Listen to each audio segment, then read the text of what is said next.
So SENS Research Foundation has a much bigger budget this year.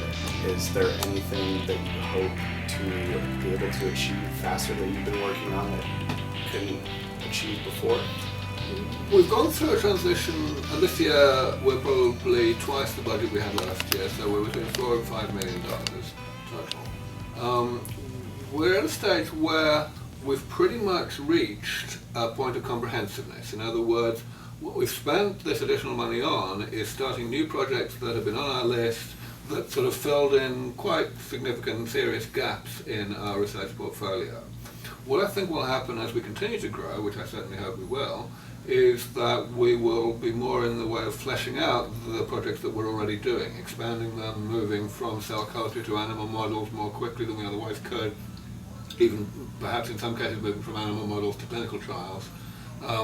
So at the moment we've just really still been spreading out the sheer number of things we're doing.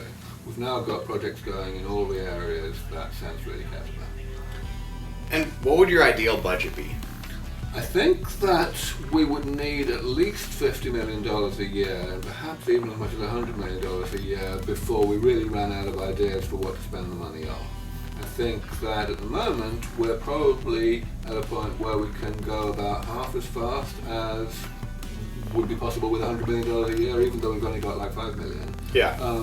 Once we got up to maybe 30 or 40 million, I think we'd be going about 90% as fast as we could. Simply because after that, the things that are added are really mainly redundancy. They are the ability to work in parallel on a number of different approaches to the same particular problem. Approaches that all come within the SENS ambit, of course, within the SENS philosophy, but nevertheless whose technical details may be different, and we can't know in advance for sure which one's going to be easiest. At the moment we're at a point where we can only afford to follow one, so we follow the one that we think is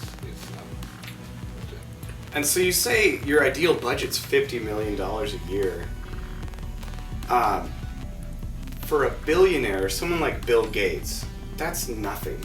That's a drop in the bucket. So why has it been difficult to get funding from people like that? It's been really quite frustrating, I've got to say, over the past decade, as I've been going out there meeting more and more wealthy people, finding how difficult it is to get these people to part with really quite a small proportion of their net worth in order to make such an enormous difference to the future of humanity. Of course, there are many, many reasons why people don't give money to philanthropic causes in general, or to particular philanthropic causes, whether it's because they don't really believe in the cause, or because they think that the organisation is not following a plausible approach to achieving the cause, or because their wives don't want them to. There's an enormous range of different possibilities. We just have to go out there and pick our way through that minefield, find people who don't have any inhibitions, or perhaps only have one inhibition and we are able to address it in one particular way, and that's what our fundraising in relation to high net worth individuals is all about. Do you think it would be more possible to get funding if SENS were to merge with certain other similarly based organizations? I think we have to be very careful in answering the question of whether being more broad-based would actually attract more money, because of course by definition it would attract more money in the sense of having a wider portfolio of projects that would potentially be attractive to a wider range of people, but then the money gets diluted out among those projects. Exactly. So exactly whether this would necessarily mean that the more hard to fund projects would in the end get more money is very much swings and roundabouts. It's not clear. And what are some of the people that have shown great interest in SENS as far as the wealthy community of people that can donate that much? Well, the first major donor who came on board was Peter Thiel, co-founder of PayPal, of course, also a major investor in Facebook, made quite a lot of money out of those things and has spent it in supporting a number of philanthropic causes over the years, but we have the great privilege of being his number one most biggest beneficiary. And he's been a very solid supporter, gives us over $1 million each year, so that's very important to us. The most recent major donor that came on board over the past year or so has been Jason Hope, who is another IT professional entrepreneur in the Phoenix area, in this case, in Arizona. and who is giving us that, not quite as much as Peter, but a very respectable amount, funding a couple of our most important projects. I guess it's relevant for me to mention myself because I came into a respectable amount of money just a year or so ago when my mother died, and I assigned about 3/4 of that money to the foundation for the purpose of enhancing our research. So that's added a couple of $1 million per year to our research budget for the next probably 5 years or so. That's great. And certainly it would be it would be nice to hope anyway that by leading by example in this way, and also by allowing money to become available for more intensive outreach and development activities within the foundation, that will end up leveraging a great deal more in terms of income from all sources, high net worth individuals and other sources over the next few years. Have you considered seeking funding from corporations? For example, are you familiar with the RED program for HIV research? I'm not familiar with the RED program, no, tell me about it. So the RED program was basically a program where there were certain products in grocery stores and shoes and clothing companies where they would specifically brand something as a RED product. And that means that every time you buy a RED product, a certain percentage of the proceeds go to HIV research. And so have you thought about creating a program like that with, for example, Nike or, a large corporation? It would be pretty awesome to get a large corporation to do something along those lines, some kind of charitable donation based on sales, driven by the public as a sort of advertising approach combined with charity.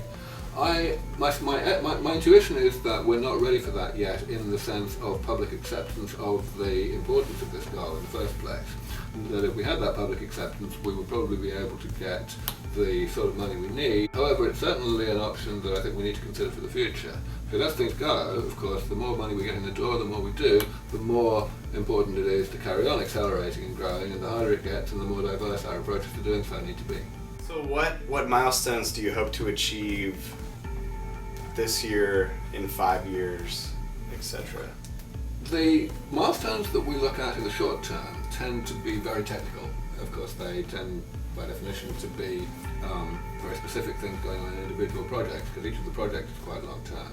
Sometimes they can be defined slightly more simply. So, for example, we may have a goal to publish a paper in a high-profile journal coming out of one of our projects or another one. We may have a goal to bring in particularly high-profile speakers at our conferences, things like that. Yeah. On the 5-year time frame, it's more at the level of actually moving projects from the sort of work we're doing to a whole different type of work. Moving, for example, from cell culture to live mice, or moving from live mice to clinical trials, things like that. But again, within each of the projects, the goals are defined, specific to the goal are defined in terms of the fine technical details of what's actually going on in the project. In addition to all that, though, we also have short-term and medium-term goals outside the actual science, outside the bench work. So goals in terms of outreach, goals in terms of fundraising, of course. We have a stretch goal of continuing to double our budget every year, to bring in a doubling of our research budget. And that's certainly pretty tricky to do, but it's what we'd like. Yeah. We also have a goal in terms of outreach, in terms of getting myself and other members of the foundation onto progressively more high-profile stages, whether it's particular TV shows or whether it's conferences.